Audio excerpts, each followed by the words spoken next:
কেউ যদি বলে ভাই আমাকে 5 লাখ দেন, 10 লাখ দেন, 15 লাখ দেন, এইটা একদম ভুয়া।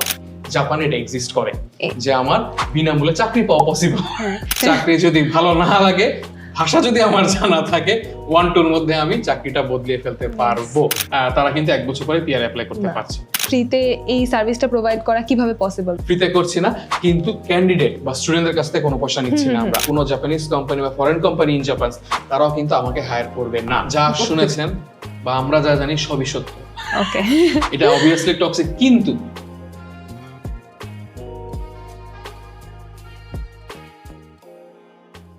বর্তমানে বিদেশে উচ্চশিক্ষা বা চাকরির জন্য সবার প্রথম পছন্দের সারিতেই কিন্তু থাকে জাপান।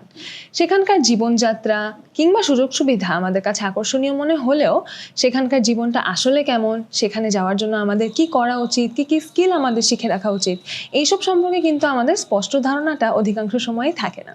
তাই এসব বিষয়ে আমাদের ধারণা দেওয়ার জন্য তার দীর্ঘদিনের অভিজ্ঞতা থেকে আমাদের জানাতে আমাদের সাথে আজকে আছেন ফাতেমি ভাইয়া। আসসালামু আলাইকুম, আমার নাম ফাতেমি ইমান। আমি জাপানে আছি প্রায় 16 বছর ধরে। তো আজকে আমাকে এখানে আমন্ত্রণ করার জন্য অনেক ধন্যবাদ। আমরা মেইনলি কথা বলবো যে জাপান নিয়ে এই যে তথ্যগুলি হচ্ছে কতটা সত্য, এই 1 লক্ষ লোকের ব্যাপারটা যে আসছে, এটাকে আমরা কি আসলে যেতে পারবো কি পারবো না, এটা নিয়ে আমি কথা বলতে এসেছি আসলে। তো আমার একটু পরিচয়টা আমি একটু দিয়ে দিতে যাচ্ছি। আমি এই 16 বছর আগে আমি আন্ডারগ্রেড করতে, বিবিএ করতে জাপানে যাই। ওখান থেকে পাশ করে আমি জাপানে একটা টেলিকমিউনিকেশনে জব করেছি। তারপরে আমি মাস্টার্স করেছি, একটু ডিফারেন্ট, এগ্রিকালচার সায়েন্সে মাস্টার্স করেছি। তারপরে আমি প্রায় 1.5 বছরের মতন ড্রোন পাইলট হিসেবে জব করেছিলাম। তারপরে রোবোটিক্সে ছিলাম প্রায় 2.5 বছর, এবং এরপরে ট্রেডিং কোম্পানিতে ছিলাম 3 বছর, এবং বর্তমানে আমার নিজের কোম্পানি জাপানি এবং বাংলাদেশেও। তো আমি মেইনলি কাজ করি হলো জাপানিজ কোম্পানি এবং বাংলাদেশি কোম্পানিদের ম্যাচ মেকিং হোক, তাদের কনসাল্টিং হোক। এর পাশাপাশি আমি স্টুডেন্টদেরকে, বাংলাদেশি স্টুডেন্ট এবং যারা যারা চাকরি খুঁজছে তাদের জন্য উচ্চশিক্ষা, আন্ডারগ্রেডও হতে পারে, মাস্টার্সও হতে পারে, অথবা চাকরি, সরাসরি চাকরি খোঁজার যে সুবিধাটা, এটা আমি রিসেন্টলি শুরু করেছি আলহামদুলিল্লাহ। তো এইটা আমি এবং আমার টিম মিলে বাংলাদেশিদেরকে এই সুযোগটা দিচ্ছি আর কি। আচ্ছা, বেশ ব্রড একটা স্পেকট্রাম ভাইয়ার অভিজ্ঞতার। আচ্ছা, তো যেহেতু 1 লাখ লোকের কথাটা চলেই আসলো, তো আমরা এখন এরকম পত্রপত্রিকায় বা সোশ্যাল মিডিয়ায় দেখছি যে বাংলাদেশ সরকার হচ্ছে 1 লক্ষ মানুষকে জাপানে পাঠানোর একটা উদ্যোগ নিচ্ছে। তো এই ব্যাপারটার সত্যতা জানতে চাই যে আসলে কি 1 লক্ষ লোককে পাঠানো সম্ভব নাকি, বা যদি সম্ভব হয়ও সেটা কিভাবে সম্ভব, এই ব্যাপারটা নিয়ে আপনার কি মতামত? সত্যি কথা বলতে, যদিও হয়তো অনেকে রাগ করে বসে পড়তে পারে, বাট এই বাস্তবতা যদি আমি দেখি, তাহলে 1 লক্ষ লোক নেক্সট 3 বছর হোক, 5 বছর হোক, আমাদের পক্ষে পাঠানো সম্ভব না। কেন না বলছি, এটা হলো আসলে আমরা আসলে প্রস্তুত না, আমি বলবো। এটা আমার ওপিনিয়ন, যদিও আমার পার্সোনাল ওপিনিয়ন, যদিও তো এখানে অনেকে দ্বিমত থাকতেও পারে, বাট আমরা প্রস্তুত। আমাদের লোক আছে, আমরা জানি জাপানে লোকের ডিমান্ড আছে, আমরা ওই ডিমান্ডটাকে ফিল আপ করতে পারবো। জাপানে আসলে নেক্সট 3 বা 5 বছরে 1 লক্ষ না, জাপানের দরকার 8.5 লক্ষ লোক। সরকারি ভাবে এটা ডিক্লেয়ার দিয়ে দিয়েছে তারা যে 8.5 লক্ষ লোক বিভিন্ন দেশ থেকে জাপানে প্রবেশ করতে পারবে। সেটা স্টুডেন্ট হোক, চাকরিজীবী হোক, লেবার হোক, যেটাই হোক না কেন, তারা বিভিন্ন ক্যাটাগরিতে জাপানে যেতে পারবে। কিন্তু এটার জন্য একটা জিনিস খুবই গুরুত্বপূর্ণ তথ্য, এটা হলো তারা সেট করে দিয়েছে ভাষাটা এবং সার্টেন লেভেলের স্কিলস। এই 2টা পয়েন্ট যদি ফিল আপ হয়, তখনই কিন্তু আমরা যেতে পারছি। কিন্তু আমাদের কিছু কিছু দেশ, যেমন ভিয়েতনাম, থাইল্যান্ড, মিয়ানমার, নেপাল, তারা কিন্তু ভাষা নিয়ে অনেক বেশি প্রস্তুতি নিচ্ছে। তারা অনেক ছোটবেলা থেকে ভাষা শেখানো শুরু করে দিয়েছে, জাপানিজ ভাষাটা। তারা তো অলরেডি জাপান সম্পর্কে জানছে, জাপানিজ কালচার সম্পর্কে জানছে, ভাষাটা সম্পর্কে জানছে। তারা তো অবশ্যই ওইখানে যাওয়াটা তাদের জন্য অনেক ইজি হয়ে যাবে। সেই ক্ষেত্রে আমরা অনেক পিছিয়ে। হ্যাঁ, 1 লক্ষ লোক আমরা আশা করতে পারি পাঠানোর জন্য, অবশ্যই 1 লক্ষ না, আরো বেশি যাক, এটা আমরা চাবো, এটাই আমাদের একটা টার্গেট থাকবে। কিন্তু এইটাকে বাস্তবায়ন করার জন্য যেটা দরকার, এটা কি আমরা এখন কি প্রস্তুত, নাকি আমাদেরকে এনাফ ওই রিসোর্স আছে নাকি, এটা নিয়ে আমাদের কাজ করতে হবে। তার মধ্যে মূলটা হলো যে ভাষা শিক্ষাটা। ভাষা শিক্ষা যদি আমরা ঠিক মতো না দিতে পারি, তাহলে আসলে 1 লক্ষ না, আমরা মানে ধারে কাছেও যেতে পারবো না আসলে। আচ্ছা, এই টার্গেট আর বাস্তবের কথা যেহেতু চলে আসলো, তাহলে এই যে টার্গেট 1 লক্ষ, এটার সাথে আমাদের বর্তমানের বাস্তবতাটার আসলে পার্থক্য কতখানি, যে আসলে কতজন লোক যাচ্ছে এবং এটাকে আমরা কিভাবে বাড়াতে পারি? আচ্ছা, তাহলে এই মুহূর্তে অনেক গুরুত্বপূর্ণ একটা কোশ্চেন আসলে। তো এই টপিকটাতে আসলে বলবো 2 থেকে 3টা ক্যাটাগরি মেইনলি আমি বলবো। এক হলো স্টুডেন্টদের মধ্যে হলো 2টা ক্যাটাগরি থাকে, একটা হলো ল্যাঙ্গুয়েজ স্কুলস, মানে জাপানে যে জাপানিজ ভাষাটা শেখায়, এটা হলো Okay. ল্যাঙ্গুয়েজ স্কুল বলবো, আরেকটা হলো ইউনিভার্সিটি, আন্ডারগ্রেড, মাস্টার্স, পিএইচডি, তিনটা মিলে আমি ইউনিভার্সিটি বলবো। এরপর হলো সরাসরি চাকরি নিয়ে যাওয়া। এই সরাসরি চাকরিটা আসলে এই মুহূর্তে অন্যান্য দেশেও সেম, ইঞ্জিনিয়ার্স বাদে সরাসরি চাকরিটা অতটা ইজি হয় না। যাওয়ার পরে চাকরিটা পেয়ে যাওয়া অনেক ইজি, কিন্তু মানে স্টুডেন্ট হিসেবে যাওয়ার পরে যে কোনো সাবজেক্টে হোক না কেন, কিন্তু ইঞ্জিনিয়ার্সদের হলো সরাসরি যাওয়ার ক্ষেত্রে ইঞ্জিনিয়ার্সদের জন্য দরকার হয়, মানে সরি বিদেশ থেকে যেতে হলে ইঞ্জিনিয়ার্স নিচ্ছে আর কি। এটা আরেকটা ক্যাটাগরি হলো ওয়ার্কার্স ক্যাটাগরি আর কি। আচ্ছা। এই যে দুই তিনটা চারটা ক্যাটাগরি থেকে আমাদের স্টুডেন্টরা বা বিভিন্ন লোকজন যাচ্ছে, এটা সম্পূর্ণ নাম্বারসটা মিলে আমার মতে, আমার যদ্দূর জানা মতে মোস্ট প্রবাবলি বাৎসরিক নাম্বারটা 400-500 না, বা আচ্ছা। একটু কম বেশি হতে পারে, আমার নাম্বারসে ভুল হতে পারে, অনেক ডিফারেন্স। হ্যাঁ, অনেক ডিফারেন্স। আমরা যদি এখন বাড়ানোরও চেষ্টা করি, ঠিক আছে আমরা টার্গেট করতে পারি, তো এই 5 লাখের জন্য আমাকে 5 বছরে, 1 লাখের জন্য 5 বছরে কিন্তু আমাকে 20 থেকে 25,000 টার্গেট করতে হবে বছরে, প্রতি বছর যেখানে এটা কিন্তু যাচ্ছে 400-500। 400-500। এটা বাস্তব হতে পারে যে আমি আগামী বছর 1000-এর জায়গায় 2000 লোক পাঠাবো, এটা একটা বাস্তব নাম্বার হতে পারে, বা 3000 লোক পাঠাবো, এটাও একটা বাস্তব হতে পারে। কিন্তু 25,000, 20,000, ইভেন 15,000ও যদি বলে বা 10,000ও যদি বলে, এটা কিন্তু অনেক বড় একটা টার্গেট হয়ে যাবে, এটা এতটা সোজা হবে না। তো আমি বলবো যদিও নাম্বারটা একটু শুনতে অবাক করা লাগছে, 1 লক্ষ, তার মানে বাস্তব থেকে আমরা অনেক দূরে আছি, এটা বুঝছি, কিন্তু আমাদেরকে এখানে হাল ছাড়লে তো হবে না। ভাষা শিখানো, তারপরে তাদেরকে স্কিল ডেভেলপ করা, আমি কি ওয়ার্কার হিসেবে যাব ওইখানে ফুল টাইম জবে যাব, নাকি হলো আমার ইউনিভার্সিটি যাব, যেটাই হোক না কেন, আমার ওই যে রিকোয়ার্ড যে স্কিলটা, এটা যেন আমাদের স্টুডেন্টরা বা অন্যান্য ক্যান্ডিডেট যেন ফুলফিল করে, এইটাই আমার মনে হয় কি, যারা আমরা জাপান নিয়ে কাজ করছি বা বাংলাদেশ জাপানের রিলেশনশিপ নিয়ে কাজ করছি, তাদেরকেও শুধু আমরা এটা বললে হবে না যে সরকার উদ্যোগ নিচ্ছে না, তাদেরকে কমপ্লেন করে লাভ নাই, সবাইকে মিলে কাজ করতে হবে, সরকারও করবে, আমরা যারা জাপানের সাথে কাজ করছি তাদেরকে এখানে উদ্যোগ নিতে হবে। আরেকটা জিনিস হলো, আমাদের বাংলাদেশিদের সবাইকে বুঝতে হবে বাকি দেশ আর জাপানে এক না। এখানে হয়তো আমার ইংলিশ স্কিলটা আছে, আমি যেতে পারছি, আইএলটিএসটা করে যেতে পারছি, জাপান এরকম না। জাপান কিন্তু নাম্বারস আমি একটু বলে দেই, তাহলে হয়তো জাপানে এই মুহূর্তে ফ্রেশার্সদের জন্য, যদি আমি আন্ডারগ্রেড শেষ করলাম, জাপানিজ ভাষাও পারি, including Japanese citizens plus foreigners, সকলকে মিলিয়ে যে নাম্বারসটা, এই নাম্বারসটা হলো প্রতি 100 জন ফ্রেশ গ্রাজুয়েটসদের জন্য জব আছে 125টি করে। আচ্ছা। এই নাম্বার আমার মনে হয় না এই মুহূর্তে কোনো দেশ দিতে পারবে। দুটো দেশ আছে, জাপান এবং জার্মানি দিতে পারে। আর আরেকটি নাম্বার হলো, যদি আমার 2 থেকে 3 বছরের বেশি ওয়ার্ক এক্সপিরিয়েন্স হয়ে যায়, আমার ভাষাটাও জানা আছে, তাহলে প্রতিজনের জন্য জাপানে চাকরি আছে 2.5টারও উপরে।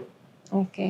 এইটা কিন্তু ইনক্রেডিবল একটা নাম্বার না, আমার অনেক বেশি একটা বড় একটা নাম্বার। আমি 2টার মানে প্রায় অলমোস্ট 3টা আসলে 2.75 এই বছরে, তো 3টার কাছাকাছি জব অ্যাভেলেবল আমার জন্য। তাহলে আমি যখন কোনো একটা পোর্টালে, লিঙ্কডইন হোক বা অন্য কোনো পোর্টালে যখন আমি চাকরি খুঁজবো, তখন দেখবো যে হাজার হাজার চাকরি অ্যাভেলেবল, কিন্তু কোনো লাভ নেই ওই যখন আমি ভাষার স্কিল রিকোয়ারমেন্টটা ফুলফিল করতে পারবো না, কোনো জাপানিজ কোম্পানি বা ফরেন কোম্পানি ইন জাপান তারাও কিন্তু আমাকে হায়ার করবে না। আমি এটা যখন জানছি, সবাই জানছে, এইটা কিন্তু আমাদের বাংলাদেশে সবাইকে এটা বুঝাতে হবে। এই তথ্যটা আমরা হয়তো অনেক ঠিক মতন জানি না, এই তথ্যগুলি আমাদেরকে সঠিকভাবে সবাইকে জানাতে হবে।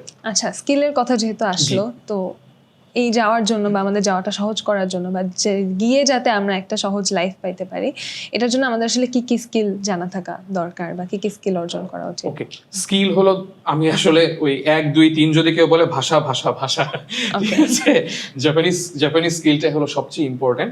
কিন্তু হ্যাঁ, আমি যখন আন্ডারগ্রেড করতে যাব অথবা মাস্টার্স করতে যাব, তখন একটু ডিফারেন্ট হবে আর কি। তখন সত্যি কথা বলতে বেশিরভাগ ইউনিভার্সিটিতে আমার কিন্তু ভাষাটা দরকার হচ্ছে না। আমি এটা 2টা ভাগে বলছি আর কি, 3টা ভাগে বলছি আর কি।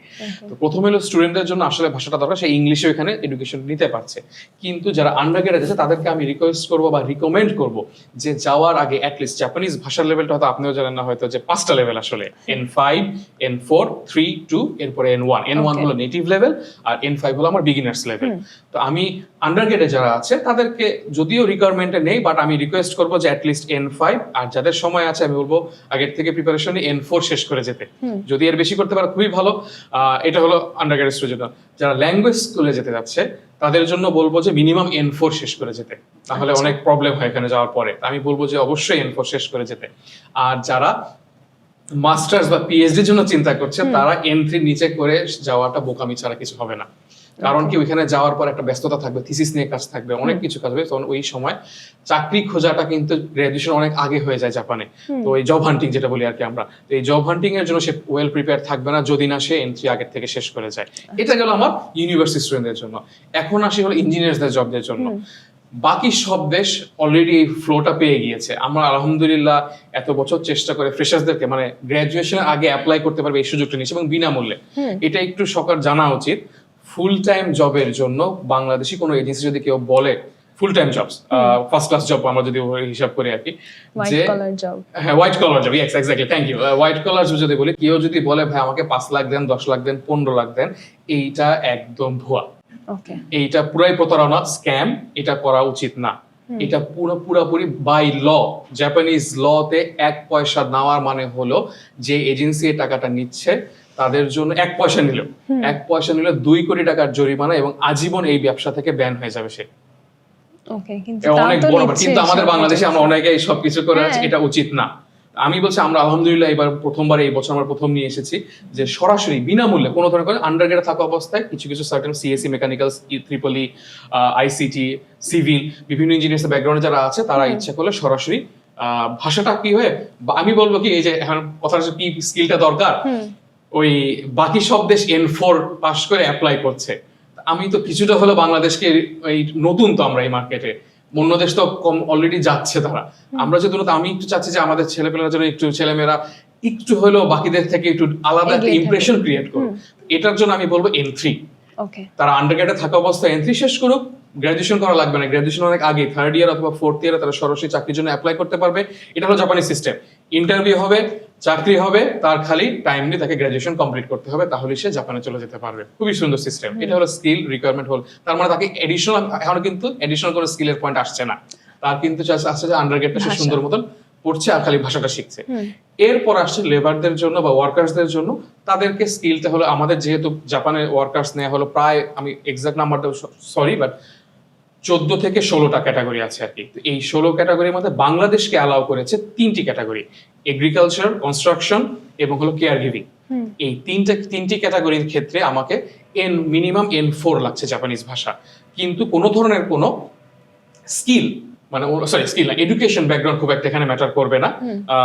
আমার শুধুমাত্র ভাষাটা দরকার হচ্ছে, আর ওই যে 3টা ক্যাটাগরি, এই 3টি ক্যাটাগরির তার যে বেসিক যে নলেজ থাকা দরকার এটা থাকতে হবে, এবং কিছু এক্সাম আছে, এটা পাস করতে পারলে সুন্দরভাবে অনেক কম খরচে, এটা একটা সরকারি একটা আইন আছে, এখানে 2 দেশের সরকারি এগ্রি করেছে কিছুটা পেমেন্ট নেওয়া যায়, এবং নেওয়া যায় মানে কি ম্যান পাওয়ার যারা লাইসেন্স আছে, আমি এটার মধ্যে আমরা একটা কাজ করি না, বাট যারা করছে আমরা এটা এডুকেশন দিব, মানে ভাষা শেখানোর কাজ আমাদের, অথবা এই ট্রেনিংটা তো আমার কাজ, কিন্তু আমি ওই ম্যান পাওয়ার যারা করছে তাদেরকে আমি রিকোয়েস্ট করবো ওই যে সরকার যে টাকাটা মানে ধার্য করেছে ওইটা দিয়েই যেন সবাই নেয়, এর বেশি যারা যারা আপনারা যাবেন তারাও যেন এটা জেনে শুনে যায় আর কি, যে আমি এর বেশি টাকা দিব না, এভাবে একটা সুন্দর অনেক কম খরচে যেতে পারবে।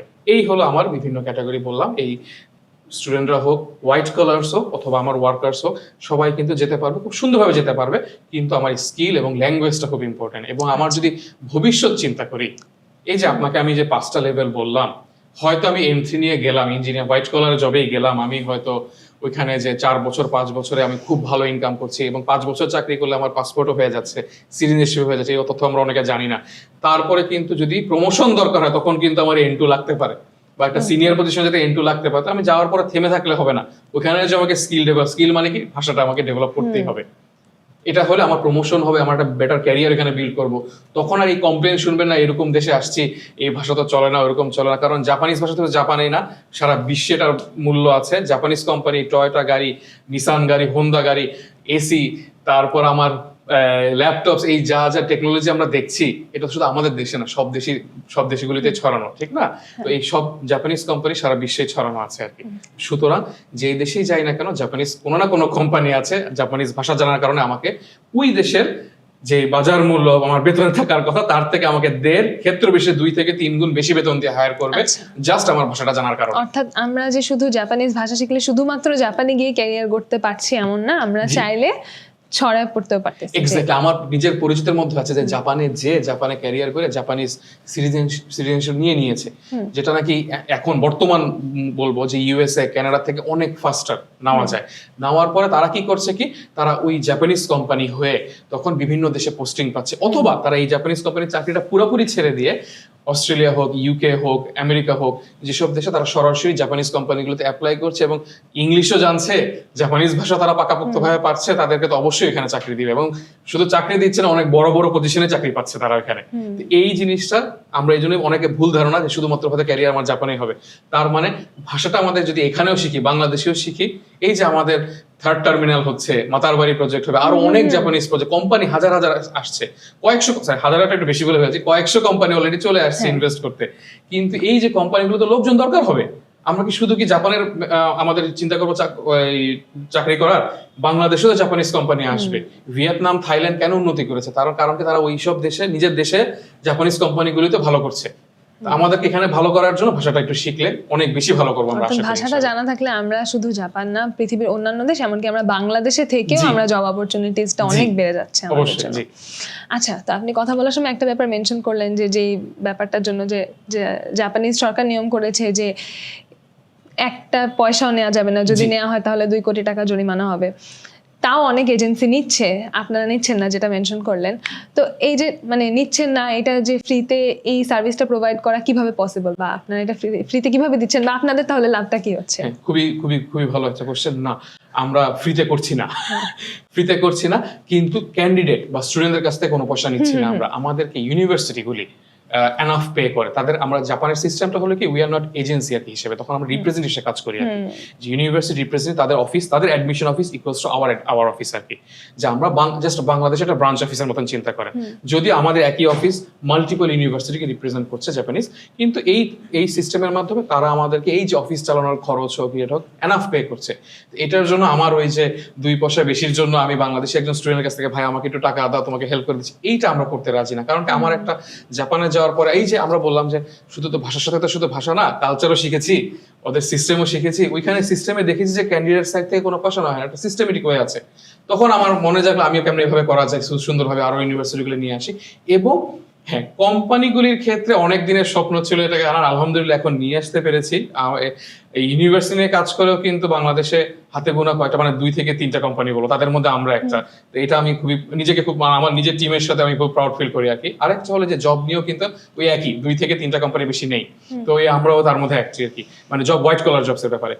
এইখানে ব্যাপারটা হলো কি, এই কোম্পানিগুলি আপনাকে এই যেটাকে বললাম, একটা কোম্পানিতে কোম্পানি না, মানে পুরো জাপান এক একজনের জন্য 2.5টার উপরে জব আছে। তার মানে কি, কোম্পানিগুলিতে অনেক ভ্যাকেন্সি, কিন্তু স্কিল বা ল্যাঙ্গুয়েজ ফুলফিল না হলে তারা লোক নিচ্ছে না।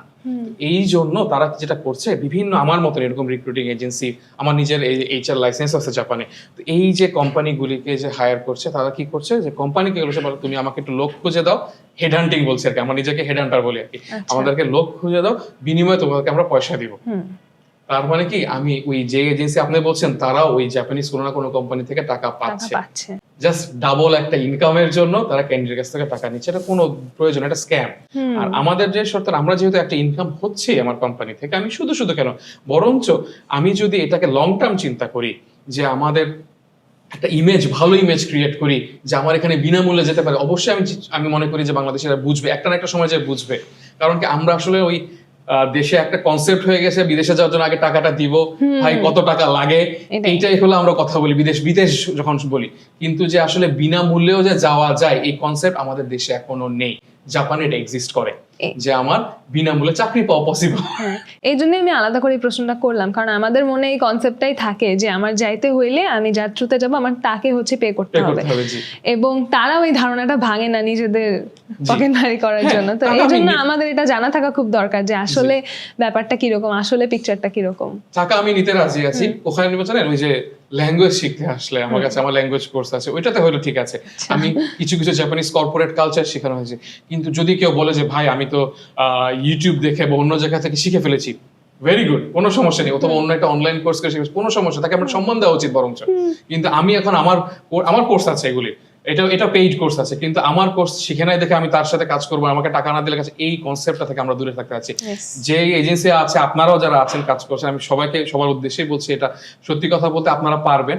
জাপানিজ কোম্পানি যেহেতু অলরেডি পে করছে, আমরা একটা লং টার্ম গোল করি না সবাই মিলে, যে এই যে কাজ করবে সবাইকে শিখাই, ভাষা শিখাই, জাপানিজ কালচারটা বুঝে। আমার যদি প্রথমেই দেখি যে আমার 15-20 লাখ টাকার একটা খরচ করে বিদেশে যাওয়া লাগবে, এটা যদি মাথায় চলে আসে, তাহলে আমরা কোনো উপকার করছি না ছেলেদের। বরঞ্চ সে প্রথম যিনি চেষ্টা করবে আমি স্কিলটা ডেভেলপ না করে কেমনে এই 15-20 লাখ টাকা আগে ইনকাম করবো, ঠিক না, তার পরিবারের উপর প্রেশারটা কেমনে কমাবে, এইটা তার মাথার মধ্যে থাকবে। আমি যেখানে সবকিছু কম নিয়ে প্রেশার কমিয়ে আরাম করে যাব, তখন সে তো তার ওইখানে যে বললাম N3 দিয়ে যেতে পারছে বা N4 যেতে পারছে, তখন তার চিন্তা থাকবে কেমনে আমি N2 করবো, N1 করবো, এই চিন্তাটা তার মাথার মধ্যে আসবে। স্কিল ডেভেলপ করবো কেমনে, বাংলাদেশ আর জাপানের সাথে একসাথে মিলে কিভাবে কাজ করবো, এই কনসেপ্টগুলি আসবে। আরো 10 জনকে কিভাবে হেল্প করবো, এই কনসেপ্টগুলি তার মাথায় আসবে। তো এইটা চাই যে আমরা সবাই মিলে কাজ না করলে এটা হবে না। এই তথ্যটা, এই ইনফরমেশনটা সবাইকে জানানো উচিত। অবশ্যই। আচ্ছা, তো আপনারা হচ্ছে কোন কোন সেক্টর নিয়ে কাজ করছেন, যে কোন কোন মেজর থেকে যাওয়ার? ওকে, আমরা হলাম, যেহেতু এটা আসছে দুইটা সেক্টর, যেহেতু ইউনিভার্সিটি আর হলো আপনার জবস। ইউনিভার্সিটির ক্ষেত্রে ব্যাকগ্রাউন্ড ওন্ট বি ম্যাটার। কেউ যদি মাস্টার্স করতে চায়, আন্ডারগ্রেডে তো সবই ওকে, সবাই ওকে, এইচএসসির পরে অথবা এ লেভেলস এর পরে তারা অ্যাপ্লাই করতে পারে। ইভেন এইচএসসি আমার 6 মাস পরে অথবা এ লেভেলস আমার 6 মাস পরে, আমার যদি জানা থাকে আমার রেজাল্টটা কবে বের হচ্ছে আনুমানিক, ওইটা জানা থাকলে অর প্রেডিক্টেড স্কোর যদি থাকে, তাহলে আমি আমার এইচএসসি তে বসার আগে অথবা এই যে এ লেভেলস এ বসার আগে অ্যাপ্লাই করতে পারবো, খুবই আগে অ্যাপ্লাই করবো। এটা হলো আন্ডারগ্রেডের জন্য। মাস্টার্স এর জন্য আমি এখনো undergrad subject really doesn't matter, কোন ব্যাকগ্রাউন্ড থেকে আসছে, আমার কোনো কিছু মেজর, যে কোনো মেজর হতে পারে, এসে জাপানে এমবিএ করতে পারে, নর্মাল মাস্টার্স করতে পারে, করে সে ওই নর্মাল চাকরিতে, যদি জাপানিজ ভাষাটা জানা থাকে, অটোমেটিকলি সে ওই গ্রাজুয়েশন আগেই চাকরিতে অ্যাপ্লাই করে জাপান থেকে ঢুকে যেতে। এটা হলো এডুকেশন। আর এরপর হলো চাকরি, আপনি যেটা কোশ্চেনটা করেছেন। এই মুহূর্তে আমার তো স্বপ্ন হলো মানে সকল ধরনের মেজর নিয়ে কাজ করা, কিন্তু এই মুহূর্তে আপাতত যেটা পেরেছি আমি একটুকুনি বলবো। এই প্রথম শুরু করতে পারলাম ICT, CSE, triple E, civil engineering and mechanical engineering, এই 5টা ডিপার্টমেন্টের ব্যাকগ্রাউন্ডে যদি কেউ হয়ে থাকে, 3rd ইয়ার 4th ইয়ারের মধ্যে আমি বলবো যে N4 এর পরে আমার সাথে যোগাযোগ করে বা আমাদের থেকে N4 শিখতে পারে, শিখে সে সরাসরি অ্যাপ্লাই করতে পারে। বাট অবশ্যই আমি রিকোয়ার করবো ওই অ্যাপ্লিকেশনের প্রসেসের সময় যেন N3টা চলতে থাকে, অথবা N3 লেভেলটা শেষ করে অ্যাপ্লাই করতে আরো বেশি ভালো। গ্র্যাজুয়েশনের আগে তারা চাকরিটা ইনশিওর করে ইনশাআল্লাহ চলে যেতে। এখন আপনি যে কোশ্চেনটা আমি করে দিচ্ছি, হতে পারে যে কয়টা চাকরি আছে। আচ্ছা, এই কোম্পানিটা, আমরা একটা কোম্পানির সাথে অবশ্যই ডিল করেছি, প্রায় 200 কোম্পানি এখানে চাকরি প্রোভাইড করছে। 200 কোম্পানি মিলে বছরে প্রায় 450 থেকে 500 জবস। এটা হলো আমাদের সাথে। কিন্তু এই বাংলাদেশ এখানে ওই যে নাম্বারটা অনেক সময় উল্টাপাল্টা নাম্বার, মানে আমাদের ভুল তথ্য দিয়ে দিই। এই 500 জবস কিন্তু সকল দেশ মিলিয়ে, এমন না যে শুধু বাংলাদেশ। শুধু বাংলাদেশ। তো আমার টার্গেট থাকবে এই 500, আমার তো অবশ্যই টার্গেট থাকে 500 জবসের মধ্যে আমি 200-300 জন আমাদের বাংলাদেশ থেকে নিতে পারি। এর কোনো লিমিট নাই। যদি স্কিল থাকে, ভাষা থাকে, ওরা সব দেশ থেকে নিবে, বাংলাদেশ থেকেও নিবে, সবাই 500 জনকে বাংলাদেশ থেকে নিতে পারে, কোনো সমস্যা নেই। কিন্তু যখন আমি বাংলাদেশকে রিপ্রেজেন্ট করে যখন বুঝিয়ে দিব যে আমাদের স্কিল আছে, ভাষা আছে, তখন এই 500 নাম্বার আমার টার্গেট হলো এটাকে 1000 বা 2000 এ নিয়ে যাওয়া। তো এইটা আপাতত হলো ইঞ্জিনিয়ারদের জন্য, বাট আমরা দোয়া করবেন, সবাই দোয়া করবেন যেন আমরা চেষ্টা চালিয়ে যাচ্ছি আমি এখন, যে বাকি সকল সেগমেন্টের জন্য যেন করতে পারি। কিন্তু ওই একটু এই ইনফরমেশনটা দিয়ে রাখা উচিত, আমার দায়িত্ব, যে বাকি সেগমেন্টের জন্য আসলে সত্যি কথা বলতে N2 থাকাটা ইম্পর্টেন্ট। ওকে, একটু লেভেলটা আমি এখন এই প্রশ্নটাই করতাম যে তাহলে বাকি ব্যাকগ্রাউন্ড থেকে যারা আছে তাদের আসলে কি করা উচিত, এটা আমার নেক্সট প্রশ্ন। বাকিদের আসলে একটু N2টা থাকলে ভালো হয়, তখন আসলে আমারও হেল্প নাও লাগতে পারে। N2 থাকলে আসলে যে কেউ, ইঞ্জিনিয়ারদের জন্য সেম, বাকিদের ক্ষেত্রে N2 থাকলে আসলে কারোর হেল্প লাগবে না। সে নিজে লিঙ্কডইনে N2 পারে, এটা আপলোড করলে হয়তো সে কল পেয়ে যাবে বা মেসেজ পেয়ে যাবে, ভাই আপনাকে দরকার, আপু আপনাকে দরকার, এরকম মেসেজ সে পেয়ে যাবে। তো এই জন্য আমি বলবো যে ভাষাটা এতই বেশি জরুরি। ওই প্রোফাইল আপলোড করা থাকলে ওইখানে অটোমেটিকলি কমিউনিকেশন হয়ে যাবে, জব হবে ইনশাল্লাহ। আমি চাই যে আমাদের বাকি দেশ পাচ্ছে, আমরা কেন পারবো না? স্কিল আমাদের কিনে, স্কিলস ছেলেপেলেকে আমাদের নিয়ে অবশ্যই আছে। তো আমাদের জাস্ট একটা জায়গায় লেগে গেছে ভাষাটা যদি আমরা ফুলফিল করতে পারি, ইনশাল্লাহ সকলেরই চাকরি হবে এখানে। আচ্ছা, আমরা ভাষা নিয়ে যেহেতু অনেক কথাবার্তা বলছি, তো ভাষাটা শেখা আসলে আমাদের কখন থেকে শুরু করা উচিত? আমরা তো এখন হচ্ছে যখন আমরা ভাবি যে আচ্ছা ঠিক আছে আমি যাব, হয়তো গ্রাজুয়েশন শেষ করার পরে আমরা ভাষা শেখা নিয়ে চিন্তা ভাবনা শুরু করি। তো আসলে এটা কখন থেকে শেখা উচিত, বা আমাদের আশেপাশে যে দেশগুলো আছে তারা কখন থেকে শিখছে, কখন থেকে শুরু করা উচিত আসলে আইডিয়ালি? এক্সাম্পল দিব ভিয়েতনাম নিয়ে। ভিয়েতনামে অলরেডি প্রাইমারি স্কুলে, অলরেডি না, আরো 5-6 বছর আগের থেকে প্রাইমারি স্কুলে, স্কুল, আচ্ছা, প্রাইমারি ক্লাস 4-5 থেকেই জাপানিজ ভাষা শেখা শুরু করে দিয়েছে। থাইল্যান্ডে হয়তো কলেজ লেভেলে আমাদের মানে 10, 11, 12 থেকে ওরা শুরু করে দিচ্ছে। চায়না, কোরিয়া ডিপেন্ড করে পার্সেন্টেজ, বাট মোস্টলি কমন হলো এ লেভেলস মানে এইচএসসি লেভেল থেকে ক্লাস 11, 12 থেকে সবাই শুরু করে দেয় ভাষা শেখাটা। বয়স যত বেশি কম তত তাড়াতাড়ি শেখা যায়। 9, 10 থেকে শুরু করতে পারে আরো বেশি ভালো, কিন্তু আমাদের দেশে কেউ কিন্তু এই লেভেলে কেউ ভাষা শিখছেন না। একদমই না, আমরা চিন্তাই করি না। জি, তো এইখানে হলো ধরাটা আর কি। সব জায়গায় অন্যান্য দেশ এখানে অনেক বেশি এগিয়ে আছে, তারা শিখছে অনেক আগের থেকে, আমরা কিন্তু এটা পারছি না। আমি রিকমেন্ড করব যত কম বয়সে শেখা যায়, পারলে একদম বেশি রিকমেন্ড হলো 6, 7 থেকে শুরু করে দেওয়া, যেহেতু আমরা এত এর নিচে হলে আসলে আমরা বুঝি যে অনেক সময় হয়ে ওঠে না, কখন কি করব জানছি না, বাট যত তাড়াতাড়ি সম্ভব পসিবল। কিন্তু যাদের অলরেডি আন্ডারগ্রেডে শুরু করে দিয়েছে তাদের জন্য ওই যে ভাই আমি কি সেকেন্ড ইয়ারে ওটা শুরু করব, থার্ড ইয়ারে শুরু না, ওইরকম না। আমি যেই লেভেলে যেখানে আছি, কারণ কি আমার কথা আমার যে জবের এটা এরকম, আমি একটু আগে বললাম যে 3rd, 4th ইয়ারে অ্যাপ্লাই করা যায়, তার মানে এই না যে গ্র্যাজুয়েশনের পরে অ্যাপ্লাই করা যায় না। ব্যাপারটা হলো গ্র্যাজুয়েশনের পরেও সে 1-2 বছর সময় সে অ্যাপ্লাই করতে পারবে। এটা আমার বাট অন্যদের ক্ষেত্রে হতে পারে, আমার জাপানিজ যে কোম্পানি আছে ওইটার থ্রুতে হয়তো সে গ্র্যাজুয়েশন 3 বছর 5 বছর পরে যারা এক্সপার্ট তারাও যদি পেশা জানে তাদের জন্য জবস আছে। সুতরাং আসলে কোনো নিচের কোনো লিমিট নেই, উপরেও কোনো লিমিট নেই। যত তাড়াতাড়ি শুরু করতে পারেন ভালো। আবার যদি মনে করেন যে আমার তো অনেক বয়স হয়ে গেছে, হ্যাঁ ভাষা শেখার একটা বয়স থাকে যে এরপরে ভাষাটা স্লো হয়ে যায় শেখাটা, কিন্তু উপরে কোনো লিমিট আছে, যদি কেউ শিখতে পারে অবশ্যই চাকরি আছে জাপানে। আচ্ছা ভাই, আপনি ভাষা শেখা কবে শুরু করেছিলেন বা আপনার শেখাটা কেমন ছিল, আমি এটা একটু জানতে চাই। আমার সময় এই যে এরকম যে কথা বলছে এরকমও কেউ ছিল না, বা কোনো ইনফরমেশন ছিল। আমি সরাসরি এমবাসিতে গিয়েছিলাম অনেক তথ্য জানতে, জাপান এমবাসিতে। এটার এই তথ্যটা বলে দিচ্ছি একটু একটু একটু যদি একটু এডিশনাল ইনফরমেশন। জাপান এমবাসিতে বাংলাদেশে ঢাকাতে আমাদের যে জাপান এমবাসি আছে সেখানে এডুকেশন ডিপার্টমেন্ট আছে। ভিসা নিয়ে বা অন্য নিয়ে সাপোর্ট কিন্তু এখন এমবাসির বাইরে চলে গেছে, থার্ড পার্টি করে দিচ্ছে, কিন্তু এডুকেশন সরাসরি ভিসা এই এমবাসি প্রদান করে, সাপোর্ট, ইনফরমেশন সবকিছু, কিন্তু সকল ক্ষেত্রে না। তো এমবাসিতে আমি বলবো যে যেতে ওইখানে সকল তথ্য পাওয়া যায়। আমিও গিয়েছিলাম, ওইখান থেকে অনেক তথ্য পেয়েছি। স্পেশালি মেক স্কলারশিপ মনোবসু যেটাকে চিনেন, এটার জাপানিজ নাম হলো মনোবুকো গাকুশো। সরি, মনোবসুই আমরা থাকি, আমি চিনি না তো। মেক স্কলারশিপ এটার তথ্য সবকিছু এমবাসি দেয়। ওইখানে যে আমি বলবো রিকমেন্ড করবো ওইখানে যে সবকিছু জানতে। আমি বিভিন্ন স্কলারশিপ নিয়ে জানতে যে ওখানে শিখেছিলাম। তো সত্যি কথা বলতে জাপানে যাওয়ার আগে আমি যখন ইউনিভার্সিটি, ওই আমারও একই, আগে হোক তারপর দেখা যাবে, তো আমার ইউনিভার্সিটি কনফার্ম হয়েছে তারপর শেখা শুরু করেছিলাম। কিন্তু ঠিক মতো কনভারসেশন কিছুটা শিখেছিলাম আর কি, কোনিচিওয়া মানে হ্যালো, কোনিচিওয়া জাপানিজ হ্যালো মানে কোনিচিওয়া, এই কয়েকটা বলো আমার নাম এটা, কিন্তু আসলে অ্যালফাবেটিক ইয়াতে কিছু শিখিনি। যাওয়ার পরে দেখি তো ওরে বাবা, এটা তো সবই হলো মানে জাপানিজ ভাষা ছাড়া কিছুই চলবে না। আমার মনে হচ্ছে সাবটাইটেল দরকার, আমার রেগুলার কনভারসেশনে সাবটাইটেল দরকার। কারণ কি আমি এয়ারপোর্টে ল্যান্ড করার পরে বাসায় একটু ফোন করবো, একজন পুলিশ দৌড়ে এসেছে, মনে করছে আমরা না জানি কি বিপদে পড়েছি, আমাকে হেল্প করতে যাচ্ছে, কিন্তু সে আমাকে আমি আমার কথা বলতে বোঝাতে পারছি না, ইংলিশে বলছিলাম সেও বুঝছে না, কিন্তু সে হেল্প করতেছে, কোথায় হেল্প করে এটা বুঝছে। পরে বুঝলো যে আমি ফোন করতে যাচ্ছিলাম, হেল্প করছে। যাওয়ার পরে শিখেছি। আমার আন্ডারগ্রেডে গেলে একটা সুবিধা আছে, আন্ডারগ্রেডে যারা যায় তাদের ওই ভাষা শেখাটা ইউনিভার্সিটি থেকে অনেক সময় বিনামূল্যে, মানে কি ক্রেডিট কাউন্ট হয়ে যায়, অটোমেটিকলি ওই ক্রেডিটের মধ্যে চলে যায়। সুবিধা হলো আমার এডিশনাল কোনো খরচও লাগছে না, এডিশনাল কোনো বাইরে যায় শিখতে হচ্ছে না। তো এই প্রসেসের মধ্যে আমি ওইভাবে শিখেছিলাম। আচ্ছা, 1.5-2 বছরের মতন সময় লাগে মোটামুটি ভালোভাবে শিখতে। তো আমি বলবো যে এটা মানে হাইলি রেকমেন্ডেড, এরকম না যে আমি পরে শিখবো। আমি এখানে শিখে আমার আলহামদুলিল্লাহ জাপানের লাইফে কোনো ধরনের কোনো সমস্যা হয়নি এরপরে। ওকে, আচ্ছা, ওখানে স্কলারশিপ অপরচুনিটিস কেমন থাকে?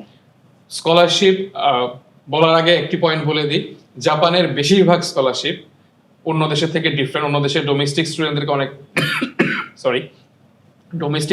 অনেক বেশি স্কলারশিপ দেয়, ফরেনারদেরকে স্কলারশিপ দেওয়া হয়, কিন্তু আসলে টিউশন ফির কিছুটা অংশ 20-30%। জাপানে হলো উল্টা, জাপানের স্কলারশিপ টিউশন ফি রিডাকশন হোক অথবা বিভিন্ন কোম্পানি বা অর্গানাইজেশন থেকে যে স্কলারশিপ গুলি আছে, এই সকল ধরনের স্কলারশিপে আসলে বেশিরভাগ ক্ষেত্রে শুধুমাত্র ফরেনারদের জন্য, ডোমেস্টিক স্টুডেন্টদেরকে কোনো ধরনের কোনো স্কলারশিপ দেয় না, তারা ফুল পে করে পড়াশোনা করছে আর কি। তো এখানে স্কলারশিপ প্রচুর, স্পেশালি আমরা যেসব ইউনিভার্সিটিতে কাজ করছি তারা মনে করেন 25, 30, 50, 65, 80, 100 বিভিন্ন লেভেলের স্কলারশিপ দিচ্ছে। এই বছর যেরকম আমাদের থেকে প্রায় 42-43 জন স্টুডেন্ট যাচ্ছে, 100% সবাই কিছু না কিছু স্কলারশিপ পেয়েছে। তার মধ্যে প্রায় 8 থেকে 9 জন হলো 100% স্কলারশিপ পেয়ে যাচ্ছে আর কি, ইনশাআল্লাহ, বা অলরেডি চলে গিয়েছে। তো এই যে নাম্বারস গুলো, এটা এরকম না, আমি আসলে ঘুরে ফিরে ওই ভাষার কথাই চলে আসে আসলে জাপানিতে, সরি টু সে, বাট আবার বলছি এরকম না যে আমি একটা স্কলারশিপ পেলাম 4 বছর আমার টিউশন ফিটা কমে গেল অথবা জিরো হয়ে গেল বাকিটা আমি ম্যানেজ করে নিলাম কিছুটা, ব্যাপারটা শুধু এরকম না। যদি ভাষা ভালোভাবে জানা থাকে ওইখানে যাওয়ার পরে প্রত্যেক সেমিস্টারে দেখা যাবে 15, 20টা, 30টা করে স্কলারশিপ অ্যাভেলেবল। কিছু কিছু হলো প্রাইভেট অর্গানাইজেশন থেকে, কিছু হলো সরকারি অর্গানাইজেশন থেকে, কিছু হলো সরকার থেকে, বিভিন্ন স্কলারশিপ অ্যাভেলেবল। ওই যখন অ্যাপ্লাই করতে যাব না, ওই দেখা যাবে কি 15-20টার মধ্যে প্রত্যেক সেমিস্টারে থাকবে এরকম 2-3টা মাত্র ইংলিশে করা যায়, আর বাকি সবগুলি হলো কি মিনিমাম সার্টেন লেভেলের জাপানিজ লেভেল লাগছে আমার। তো যখন আমি ভাষাটা জানছি আমার তো লস নেই। তো এখানে আমি অ্যাডিশনাল 30 মাসে মাসে 30,000 টাকা শুরু 1 লাখ টাকা পর্যন্ত দেয়, আরো বেশিও দেয়। তো আমার তো কোনো খরচই লাগবে না, কিছুই লাগবে না। এই জিনিসটা ওখানে যায় পসিবল, স্কলারশিপ অনেক বেশি জাপানে। ওকে, আচ্ছা এবার আরেকটা ব্যাপার নিয়ে জানতে চাই যে ওখানে স্পাউস নিয়ে যাওয়ার সিস্টেমটা কিরকম? অনেক ইজি। আন্ডারগ্রেডের ক্ষেত্রে একটু কঠিন, ব্যাচেলার্সে যাওয়ার সময় এতটা সোজা হবে না। যদি বাট এনাফ সাফিসিয়েন্ট অ্যামাউন্ট দেখাতে পারে যে আমার অ্যাকাউন্টে আছে বা বাংলাদেশ বা এখানে আমি বিয়ে করেছি, অবশ্যই স্পাউস ভিসা বা ডিপেন্ডেন্ট ভিসা বলে আর কি, ডিপেন্ডেন্ট ভিসা চলে যেতে পারবে। আর কেউ যদি চাকরি করছে বা ইভেন মাস্টার্সেও আছে, মাস্টার্স স্টুডেন্ট থাকা অবস্থায় সেম, যে আমাকে ব্যাংকে এমন টাকা আছে আমার ওয়াইফকে সহ থাকার মতন বা হাজব্যান্ডকে সহ থাকার মতন, তখন আমার এটা ইজিলি যাওয়া পসিবল। জাপানে কোনো ধরনের কোনো বাধা নেই। সিস্টেমটা হলো যদি একজন আগে যায়, হাজব্যান্ড বা ওয়াইফ আমরা আগে গেলাম, চাকরি করছি বা চাকরিরত অবস্থা আমি বাংলাদেশে এখানে এসে বিয়ে করেছি, তাহলে সিওই সার্টিফিকেট অফ এলিজিবিলিটি বলে ওইটা ওইখানে অ্যাপ্লাই করা লাগে, জাপানিজ ইমিগ্রেশন অফিসে অ্যাপ্লাই করবে। করার পরে ওই কাগজ নিয়ে তার স্পাউস বাংলাদেশে এখান থেকে ভিসা পেয়ে যাবে। এই ফুল প্রসেসের মধ্যে মাত্র 2 থেকে 2.5 মাস, আমি বলবো যে মানে ট্রাভেল সহ 3 থেকে 3.5 মাস ধরলে আমার একজন যদি আগে যায়, বা ইভেন আমি চাকরিরত অবস্থায় বিয়ে করেছি তার ঠিক 2 থেকে 3 মাসের মধ্যে তার স্পাউস জাপানে চলে যেতে পারবে। এবং আজ পর্যন্ত শুনি নাই যে খুব বাধা দিচ্ছে বা এরকম সমস্যা করছে, আনলেস আমি 2 নাম্বারে কোনো ডকুমেন্ট যদি জমা না দেয় আর কি, তাহলে জাপানে একটা সমস্যা করে না। আচ্ছা, ওখানে লেখাপড়ার পাশাপাশি পার্ট টাইম জব অপরচুনিটিস কিরকম থাকে? পার্ট টাইম জবস নিয়ে অনেকে কোশ্চেন করে, অনেকে জানতে চায়। সকল দেশ থেকে এখানেও ডিফারেন্ট। জাপানে অ্যাকচুয়ালি আমরা জানি না 28 আওয়ার্স পার উইক, 28 ঘন্টা করে প্রত্যেক সপ্তাহে অ্যালাউ করে রেখেছে পার্ট টাইম করার জন্য স্টুডেন্টদের জন্য, এবং ডিপেন্ডেন্ট ভিসাতেও স্পাউস গেলেও তারা 28 আওয়ার্স করে করতে পারবে। এবং যখন আমার লং ভ্যাকেশন থাকছে, যে 1 মাস বা 2 মাসের ভ্যাকেশন যখন থাকছে, সামার ব্রেক হোক, উইন্টার ব্রেক হোক, ওই লং ভ্যাকেশনের সময় 40 ঘন্টা পার উইক আমি পারমিট পাচ্ছি। আর আরেকটা তথ্য এটার সাথে, শুধু সময়ের জন্য না, আরেকটা তথ্য হলো যে অন্যান্য দেশে যেমন আমেরিকাতে অনেক সময় রুলস থাকে যে অন ক্যাম্পাস, আমি অফ ক্যাম্পাসে জব করতে পারবো না বা এমন জায়গায় জব করতে পারবো না। জাপানে এই ধরনের কোনো সিস্টেম বা রুলস নেই। As long as the job is legal হলে আমি যে কোনো জায়গায় চাকরি করতে পারবো। এটা হলো অনেক বড় একটা সুবিধা দিয়ে রেখেছে জাপান সরকার। আরেকটা মজার বিষয় হলো ওয়ার্ক পারমিটটা কখন পাবো আমি, ঠিক না? আমি কি যাওয়ার পরে কি 1 মাস ওয়েট করা লাগবে, 2 মাস ওয়েট করা লাগবে? জি না। জিনিসটা হলো জাপানের ওয়ার্ক পারমিট বা পার্ট টাইমের যে পারমিশনটা স্টুডেন্টদের জন্য, এই পারমিশনটা দেওয়া হয় এয়ারপোর্টে আমি যেদিন ল্যান্ড করছি ওই মুহূর্তে। ল্যান্ড করার সাথে সাথে আমাকে টেম্পোরারি রেসিডেন্ট কার্ড বা রেসিডেন্সি কার্ড যেটা বলে, ওই রেসিডেন্ট কার্ড আমাকে দেওয়া হবে। ওই কার্ডের সময় ইমিগ্রেশন অফিসার জিজ্ঞাসা করবে, ভাই আপু আপনার কি ওয়ার্ক পারমিট লাগবে কি লাগবে না, আমাকে খালি ইয়েস আর নো বলতে, যদি ইয়েস বলে আমাকে একটা স্ট্যাম্প দিয়ে দিবে, শেষ। খুব ইজি একটা সিস্টেম। আচ্ছা, আমি শুনেছি হচ্ছে ওখানে জব হান্টিং ভিসা বলে, যে শুধুমাত্র চাকরি খোঁজার জন্য আলাদা করে একটা ভিসা দেয় জাপানিজ সরকার, এই ব্যাপারটা নিয়ে একটু জানতে চাই। জব হান্টিং ভিসাটা আছে 3 মাস থেকে 6 মাসের জন্য জব হান্টিং করতে যাওয়া যায়। মানে আমি আন্ডারগ্রেড শেষ করেছি, তখন অবশ্যই আমি আন্ডারগ্রেড শেষ আগে হবে না, আন্ডারগ্রেড আগেও যাওয়া যায়, শেষ করার আগেও যাওয়া যায়। এটা হয়তো 3 মাস বা 6 মাসের জন্য জাপানে থেকে আমি চাকরিটা ওইখানে খুঁজবো। তো অবশ্যই আমার ভাষা রিকোয়ারমেন্ট বা সবকিছু ফুলফিল করতে হবে। আনফরচুনেটলি যেহেতু আমরা ওই ভাষাটাই ফুলফিল করতে পারছি না, এখন পর্যন্ত বাংলাদেশ থেকে কেউ এই ভিসাতে অ্যাপ্লাই করেনি, আমার জানা নেই কেউ করেছে। কিন্তু এটা পসিবল যে জাপানে যে, বাট হ্যাঁ এটা একটা ব্যাপার স্যাপার আছে, কারণ 3 মাস 6 মাস তো আমি কোনো এখানে পার্ট টাইম করতে পারবো না ওই সময়টাতে। আচ্ছা, ওই সময় পার্ট টাইম করা যাবে না, তো তখন আমাকে ওই 3 মাস 6 মাস চলার জন্য এনাফ সাফিশিয়েন্ট মানে ফান্ডিং থাকতে হবে আর কি। এটা তো ভালো একটা খরচের বিষয়। তো ওই জন্যই তো আমরা এসেছি, যাকে না যে এখান থেকে ইন্টারভিউ দিয়ে সবকিছু চাকরি নিয়ে চলে যাওয়াটা। তো এই বাট অন্যান্য দেশ থেকে যাচ্ছে, আমাদের দেশ থেকে আসলে এখনো যাচ্ছে না। ভিসা আছে এখনো, এটা সিস্টেম আমি বলবো যেটা অতটা ইজি হবে না। খুব একটা সুবিধাজনক না আমাদের জন্য। সুবিধাজনক না, আসলে খরচ অনেক খরচ, বাট কেউ যদি যেতে চায় অবশ্যই পসিবল। ওকে, আচ্ছা, জাপানিজ হেলথ কেয়ার সিস্টেমও শুনেছি যে অন্যান্য দেশের চেয়ে অনেক আলাদা, তো এই হেলথ কেয়ার সিস্টেমটা আসলে কিরকম? খুবই খুবই গুরুত্বপূর্ণ কোশ্চেন আসলে। তো আমরা জানি যে ইভেন ইউএস থেকে অনেক সময় শুনি না যে ইন্স্যুরেন্স করেছি করেছি তারপর অনেক খরচ হচ্ছে, হেলথ ইন্স্যুরেন্স করার পরে হয়তো করেছি সবই আছে, কিন্তু আমার দাঁতের ডাক্তার দেখানোর জন্য বাংলাদেশে আসা লাগছে, এটা কিন্তু অনেক শোনা যায়। জাপানে এরকম নেই। জাপানে হলো অনেক কম খরচ। স্টুডেন্ট থাকা অবস্থায় বাংলাদেশ টাকায় মোস্ট প্রবাবলি মাসে 1400 কি 1500, এটার সাথে বাকি দেশের সাথে মানে এরকম ডিফারেন্স হবে আর কি মান্থলি ফিটা। তো স্টুডেন্টদের জন্য 1400-1500 টাকায় তার 70% হেলথ কেয়ার পুরো সরকার বেয়ার করবে খরচ। অনেক কম খরচে সবকিছু সুবিধা পাওয়া যায়। আরেকটা হলো, আমি একটু আমেরিকার সাথে বেশি তুলনা হয়ে যাচ্ছে, কারণ যেহেতু আমাদের হাইপটা আসলে আমেরিকাতে অনেক বেশি থাকে আর কি, এই জন্য আমি বলছি। আমেরিকাতে আমাদের জানা আছে যে অ্যাম্বুলেন্স কল করলে প্রায় $2,000 থেকে $2,500 লেগে যায়। তো আমার প্রায় কিন্তু বাংলাদেশি টাকায় প্রায় 2.5-3 লক্ষ টাকার উপরে চলে যাচ্ছে আমার শুধুমাত্র অ্যাম্বুলেন্স কল করতে। তো জাপানে হলো সরকারিভাবে সকল এলাকায় 365 দিন অ্যাম্বুলেন্স ফ্রি অফ কস্ট। তো অ্যাম্বুলেন্সও ফ্রি দিচ্ছে, চিকিৎসা সেবা 70% খরচ সরকার বা ইন্স্যুরেন্স কভার করে ফেলছে। আমার মনে করেন জ্বর উঠলো, আমি ব্লাড টেস্ট সবকিছু করলাম, দেখা যায় বাংলাদেশি টাকায় 2,000 থেকে 3,000 টাকার মধ্যে আমার সবকিছু হয়ে যাচ্ছে। আর দাঁতের আমি নিজে এই যে আক্কেল দাঁত ফালিয়েছিলাম, এইটা সার্জারি হয়েছে আমার, এইটার জন্য বাংলাদেশি টাকা আমার খরচ এসেছে হাসপাতালে সব মিলে 6,000 টাকার মতো।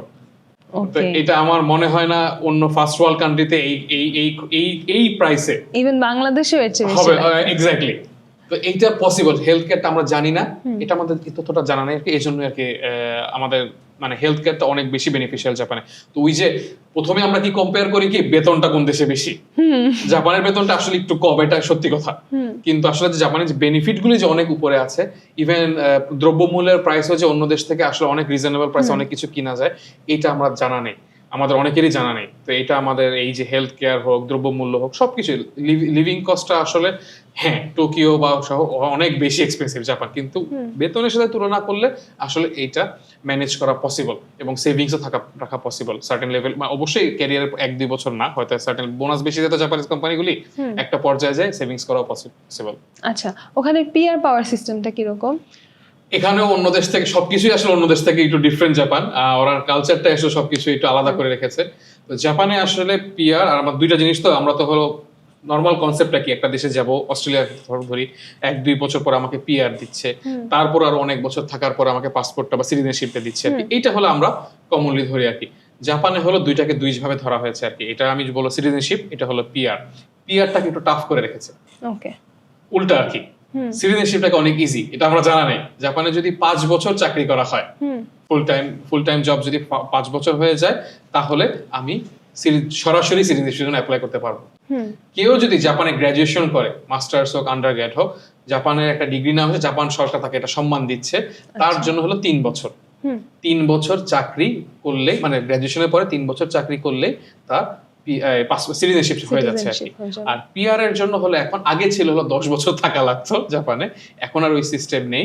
তো পিআর এর জন্য সিস্টেমটা হলো যে পয়েন্ট বেস, আপনার বেতনটা কত আছে, আপনার মাস্টার্স করা নাকি পিএইচডি করা, আপনার নামে কোনো পেটেন্ট আছে নাকি, কোনো মানে রিসার্চ করা আছে নাকি, পেপার পাবলিশ করা আছে নাকি, এই সকল কিছু মিলিয়ে পয়েন্ট কাউন্ট হয়। এই পয়েন্টস এর উপর বেস করে সার্টেন রিকোয়ারমেন্ট আছে, ওই পয়েন্টস পর্যন্ত চলে যেতে পারলে পিআর অ্যাপ্লাই করা যায়। তার মানে কি, কেউ যদি 1 বছর পরেও যদি এই রিকোয়ারমেন্ট ফুলফিল করে, এরকম অনেকে আছে, তারা কিন্তু 1 বছর পরে পিআর অ্যাপ্লাই করতে পারছে। কেন এইটাকে, এই সিটিজেনশিপটাকে ইজি করে রেখেছে, এটা কারণটা হলো জাপান যেহেতু পপুলেশনটা একটু কমে যাচ্ছে, ওরা চায় না যে আমি আরেক দেশের নাগরিকত্ব নিয়ে জাপানের সুযোগ সুবিধা ভোগ করি আর কি। যদি ভোগ করতে ওরা চায় যে তুমি ভাই নিজের সিটিজেন হয়ে এখানে তুমি থাকো, বা অন্য দেশে গেলেও আমার নাগরিক হয়ে থাকো আর কি, এটা চাচ্ছে আর কি। তো এই জিনিসগুলি সিটিজেনশিপটা পাওয়াটা অনেকই ইজি আসলে। আচ্ছা, আপনার যেহেতু দীর্ঘদিন জাপানে কাজ করার অভিজ্ঞতা, তো আমরা জাপানিজ ওয়ার্ক কালচার নিয়ে অনেক কথা শুনে থাকি যে ওখানে ওয়ার্ক কালচারটা হয়তো কিছুটা টক্সিক বা অনেক স্ট্রিক্ট, তো এই ওয়ার্ক কালচারটা আসলে কিরকম? যা শুনেছেন বা আমরা যা জানি সবই সত্য। ওকে, এটা অবভিয়াসলি টক্সিক, কিন্তু এই যে টক্সিক ওয়ার্ক কালচার বা এটা যে আমরা জানি, এটা ছিল হলো তথ্যটা হলো আজ থেকে 15-20 বছর বা 25 বছর আগের স্টোরি। আস্তে আস্তে চেঞ্জ হয়েছে, এখনো আছে কিছু কিছু কোম্পানি, আমি না বলছি না, এখনো কিছু কিছু কোম্পানিতে রয়ে গিয়েছে টক্সিক কালচার। কালচার মানে কি বেশি কাজ করবো, বেশি কাজ করা বা বেশি অনেক কাজ করা। বেশি সময় হ্যাঁ, ধরে কাজ আমার করা। বস এখনো অফিসে বসে আছে, আমার কাজ শেষ কিন্তু আমি বসের জন্য বসে থাকবো। এটা এটা ছিল এক সময়। ইভেন আমি যখন চাকরিতে 2013-তে যখন চাকরিতে জয়েন করি, তখন আমার কোম্পানিতে ছিল না, কিন্তু ওভারঅল জাপানে কিছু কিছু কোম্পানি ব্ল্যাকলিস্ট করে আর কি। ওই ব্ল্যাকলিস্টে পাওয়া যায়, ওই স্টুডেন্টদের মধ্যে খুবই এটা পপুলার থাকে যে জবান্ডিং করতেছি, ওই ব্ল্যাকলিস্ট কোম্পানির জন্য আমার ভাগ্যে না পড়ে আর কি, অন্য জায়গায় এটা থাকে আর কি। তো এটা এখনো জাপানে আছে, কিন্তু ওই কালচারটা টোটালি সরে আসছে এখন, গত স্পেশালি গত মানে করোনার আগ থেকে, কোভিডের অনেক আগ থেকে চেঞ্জ হওয়াটা শুরু হয়েছিল। তখন আসলে ওয়ার্ক ফ্রম হোম কালচারটা তত বেশি ছিল না, কিন্তু যেটা কোভিডের আগে যেটা শুরু হয়েছিল, আসলে কোভিড না, কোভিড আর অনেক আগের থেকে, প্রায় 2000 আমি জবে ঢুকে দেখেছি, ওইটা যে বস রয়ে গেছে যে আমার থাকা লাগবে, এই কালচারটা থেকে সবার আগে দূরে সরা। আচ্ছা, যে যদি আমার কাজ শেষে বাসা চলে যায়, বাসা চলে যাবো, এটা থেকে অনেক বেশিরভাগ কোম্পানি দূরে চলে গিয়েছে। আর আসলে জাপানিজটা ছিল কি, ট্রেনিংটা বেশি প্রেশারের ছিল আসলে। আমার আপনি হয়তো শুনেন নাই যে মানে কোম্পানিতে ঢোকার পরে 4 মাস বা 5 মাস শুধু ট্রেনিং চলে, এটা কিন্তু কেউ শুনে না। পুরো ফুল আমাদের দেশের আর্মির মতন ট্রেনিং হয় আর কি। আমার ট্রেনিং এর মধ্যে হোয়াইট কলার জবস এর মধ্যে পার্ট অফ দ্য ট্রেনিং ছিল আমি 1 দিন না 2 দিন খালি চেয়ার কিভাবে গুছাতে হয় মিটিং এর সময়, এটা শিখেছি। ট্রেনিংটা অনেক বেশি মানে রাফ এন্ড টাফ আর কি বলবো, অনেক ডিটেইলড একদম, যে চেয়ার গুছানো পর্যন্ত। ফোনে কথা বলার সময় আমার ক্লায়েন্ট ফোন দিয়েছে, আমি কি মুখে হাসি রেখেছি কি হাসি রাখি নেই, এটা যেন ক্লায়েন্ট বুঝতে পারে, এটারও ট্রেনিং আছে বিভিন্ন কোম্পানিতে। তো কোম্পানির ট্রেনিং, জাপানিজ কোম্পানির ট্রেনিং গুলি অনেক বেশি ডিটেল এবং অনেক বেশি মানে রাফ। এটার জন্য অনেকে নিতে এই কালচারটা চেঞ্জ হয়ে গেছে, যেটা আমার দরকার। যে এই যে আমি যে বললাম চেয়ার গুছানোটা, এই এলিমেন্টস গুলো রাখা হচ্ছে যাতে আমার অন্য দেশেও কাজে লাগে বা অন্য বিদেশিদের সাথে কাজে লাগে। কিন্তু কিছু কিছু আমি অনেক এলিমেন্টস ছিল যেটা আসলে দরকার হয় না, এগুলিকে কাট করে দিয়েছে অলরেডি জাপান বিভিন্ন কোম্পানি। তো ওই ওয়ার্ক কালচারটা আমরা যেটা ধারণা ছিল যে খুবই কষ্ট জাপানে, ওইটা এখন আর নেই, ওইটা চেঞ্জ হয়ে যাচ্ছে। হ্যাঁ, এখনো কিছু কিছু কোম্পানি আছে, কিন্তু আপনাকে তো অলরেডি আমি বলেছি এক একজনের জন্য 2.75 করে চাকরি আছে। আমার যদি চাকরি যদি ভালো না লাগে, ভাষা যদি আমার জানা থাকে, 1-2 মধ্যে আমি চাকরিটা বদলিয়ে ফেলতে পারবো। কিন্তু ভাষা যদি জানা থাকে, আমার ওই যারা কমপ্লেনটা বেশি করে তারা ওই ভাষাটা প্রেশার খায়। আরেকটা অবশ্যই একটা পয়েন্ট আছে, এখন আমাদের দেশে তো কারা কারা আসে, শ্রীলঙ্কানরা আসছে, ইন্ডিয়ানরা আসছে চাকরি করতে, নেপালিজরা আসছে চাকরি করতে। আমার দেখেন এরা যে চাকরি করতে আসছে, আমার কোম্পানিতে যদি কেউ ঢুকে আমার সাথে বাংলা কমিউনিকেশন করছে না, অথবা ইংলিশেও কমিউনিকেশন ঠিক মতো হচ্ছে না, আমাদের ক্ষেত্রে হয়তো অজান্তেই কিন্তু একটা বুলিং হয়ে যেতে পারে আমার দ্বারা, ঠিক না? আমি হয়তো তাকে অপছন্দ করে কিছু একটা কথা বলে ফেলতাম ফরেনারদের, আমরা অথবা আমাদের হয়তো তাকে অপছন্দ করছি, হতেই পারে। কিন্তু এটা কিন্তু আমার নিজের অজানাতে আমি আরেক দেশেরকে আমি কিন্তু অসম্মান করে ফেলতে পারি বা একটা বুলি করে ফেলতে পারি, কিন্তু প্রপার কমিউনিকেশনটা না হওয়ার কারণে। তো এই সেম জিনিসটা আমরা এখন জাপান নিয়ে চিন্তা করি না। তারা যেহেতু ভাষাটাকে এত বেশি গুরুত্ব দিচ্ছে, তো আমি যখন ওই দেশে যাব, তখন তাদের কালচারকে যদি না বুঝি, তাদের ভাষাটাকে না বুঝি, এমন হতে পারে তারা অজানে আমাকে আপন করে নিচ্ছে না। কিন্তু যখন আমি ভাষাটা শিখছি, ভাষাটাকে আমি সম্মান দিচ্ছি, কালচারটাকে সম্মান দিচ্ছি, জাপানিজরা কিন্তু আমাকে আপন করে নিবে, ঠিক না? আমাদেরও তো কিছু করতে হবে, শুধু তো তাদের উপর ছাড়লে হবে না। তখন দেখা যাবে কি যত সমস্যা ছিল কোম্পানির মধ্যে সবই কিন্তু দূর হয়ে যাবে। আচ্ছা, ওকে। আচ্ছা, সেখানের খাওয়া দাওয়াটা কিরকম, বা হালাল খাবার কতটুকু অ্যাভেলেবল থাকে? হ্যাঁ, শুধু হালাল বলবো না আসলে, হ্যাঁ 12-13 বছর আগে আমি যখন চাকরি দেখি তখন অত বেশি ছিল না, অ্যাভেলেবল ছিল সব জায়গায়, কিন্তু সকল শহরে যে আমি হঠাৎ করে আমার হালাল খাবার দরকার এরকম একটা রেস্টুরেন্টে যে হালাল খাবার খেতে যাবো, এইটা এত বেশি অ্যাভেলেবল ছিল না। কিন্তু আলহামদুলিল্লাহ 2020-এর যে অলিম্পিক, মানে যেটা 21-এ হয়েছিল আর কি, টোকিও অলিম্পিকের 5-6 বছর আগে 2014-15 সময় আর কি জাপান গভর্নমেন্ট ডিসিশন নিয়েছিল যে বিদেশি হোস্টদেরকে আনার জন্য বা টুরিস্টদেরকে আনার জন্য আমরা হালাল ফুড আরো বেশি আনাবো। এখন টোকিওতে ওই রামেন যেটা আমরা পছন্দ করি, আমরা কিন্তু আসলে খুব কষ্ট পেতাম যে বাংলাদেশে এসেই খালি হালাল রামেন খাওয়া যেত আর কি, টোকিও এখানে পাওয়া যেত না। এখন টোকিওর মধ্যে কম হলে 15-20টা রেস্টুরেন্ট আছে যেখানে আমরা হালাল রামেন আরাম করে খেতে পারবো, টোকিওর বাইরেও আছে। তো এটা তার মানে আমি শুধু রামেন নিয়ে বললাম, অন্য সকল ধরনের খাবারই এখন অ্যাভেলেবল হালাল মার্কেট। আমরা ইভেন কোরবানি দিতে পারি ঠিক মতন, কোরবানি দিয়ে আমার মাংস চলে আসছে, সবকিছু হচ্ছে হালাল, সকল ধরনের কিছু অ্যাভেলেবল। আমি শুধু আমার মুসলিমদেরকে বলবো না, হিন্দু কমিউনিটি হোক, বুদ্ধিস্ট কমিউনিটি হোক, খ্রিস্টান কমিউনিটি হোক, সকল ধর্মের জন্যই তাদের যে ধর্ম মেনটেন করে যে খাবারটা দরকার এটা অ্যাভেলেবল। হ্যাঁ, একটা খাবার একটু বলবো যে হিন্দু ধর্মে যদি কেউ ভিগান বা ভেজিটেরিয়ান যদি কালচারটা ফলো করতে চায়, জাপানে এখনো আমাদের দেশেও নাই। জাপানে ওই কালচারটা, মাংসটা যেহেতু বেশি খাওয়া হয় এখানে, তো হালাল থাকলেও ইন্ডিয়ান বা বাংলাদেশি রেস্টুরেন্ট বা কিছু কিছু ইউরোপিয়ান কিছু রেস্টুরেন্টগুলোতে দেখা যাচ্ছে ভিগান বা ভেজিটেরিয়ান অপশন আছে, যদিও বাড়ছে আগের থেকে, বাট সকল রেস্টুরেন্টে যে ভালো অপশনগুলি থাকবে এখন ওইটা গড়ে ওঠে নাই। কিন্তু বাজার করা সবজি কিনা বা নিজে আমার যে ভিগান বা ভেজিটেরিয়ান অপশনগুলি নিয়ে আছে, এটার কোনো সমস্যা হচ্ছে না। তার মানে আমার হালাল খাবার দরকার হচ্ছে নাকি আমার অন্য ধর্ম বলে কোনো মেনটেন করতে হচ্ছে, সবই অ্যাভেলেবেল এখন। এবং আমাদের বাংলাদেশি সুপার মার্কেটও আছে। আমরা যখন বিদেশে আপনার ছবি টবি হয়তো ভিডিও দেখেছেন, যখন আমরা ইমেজ করি যে আমার হালাল ফুডের দোকান, তখন একটা নর্মাল স্টোর থাকবে, একটু যাবো ভাই শেলফ থেকে কয়েকটা জিনিস নিয়ে যাবো। এখন আর ওইরকম নাই, এখন হলো আমার ট্রলি নিয়ে হাঁটতে পারি, মানে বড় সুপার মার্কেটও আছে হালাল ফুডের, ওইখান থেকে আমি কিনে নিয়ে আসতে পারবো। মিষ্টির দোকানও আছে এবং মিষ্টি বানানো হচ্ছে জাপানে। হ্যাঁ, এখানে আমি কেনই, খুব ভালো একটা কোশ্চেন করেছেন, নাম্বারসটা অনেক ম্যাটার করে। এই যে আমরা 1 লক্ষ লোক টার্গেট করছি, আবার ফার্স্ট পয়েন্টে চলে আসি একটু, এই যে 1 লক্ষ লোক টার্গেট করছি, জাপানে আসলে কতজন বাংলাদেশি? হ্যাঁ, সেখানে বাংলাদেশি কমিউনিটিটা কি আছে? জাপানে আসলে এই মুহূর্তে 28 থেকে 30 হাজারের কাছে, 28,000 বলে আর কি, 28,000-এর কাছাকাছি বাংলাদেশি আছে পুরো জাপানে। হ্যাঁ, তার মানে কি আমার অন্যান্য দেশের সাথে কম্পেয়ার করলে ইউএসএ বা ইউকে তে দেখা গেলে এক এক শহরে আছে কয়েক লাখ, কম্পেয়ারই হবে না আসলে। তো 30,000 কিন্তু ভালো, অলরেডি এটা গ্রো হচ্ছে আলহামদুলিল্লাহ। আগের থেকে যে গ্রো এর যে রেটটা ছিল এটা বেড়ে যাচ্ছে। তো এই কমিউনিটিটাকে আমাদেরকে স্ট্রং ভাবে রেখে, জাপানটা আগে পপুলার ছিল না, এখন হচ্ছে আলহামদুলিল্লাহ। এটা নিয়ে আমরা কাজ করবো, আর সবাই মিলে কাজ করবো, এই কমিউনিটিটা বিল্ড আপ করতে হবে ঠিক মতন। ওকে, আচ্ছা, আমি আপনার এক্সপিরিয়েন্সটা নিয়ে একদম শুরু থেকে, আপনি 16 বছর আগে যখন গিয়েছিলেন, এতদিন ধরে আপনার বিভিন্ন ধরনের আপনি জব সুইচ করেছেন কয়েকবার, তারপর এখন বিজনেস করছেন, তো আপনার সেই লেখাপড়া, চাকরি সুইচ করা পুরো এক্সপিরিয়েন্সটা নিয়ে আমি একটু জানতে চাই। শিওর। আমি আসলে প্রথম মানে এক্সপিরিয়েন্স থেকে বলবো কি, আমি জাপানের উপর অনেক বেশি কৃতজ্ঞ। আচ্ছা, কারণ হলো আমি প্রথমত আমার টিউশন ফি 100% রিডাকশন ছিল। এখানে তো আমি ইউনিভার্সিটির উপর কৃতজ্ঞ, জাপান সরকারের উপর কৃতজ্ঞ।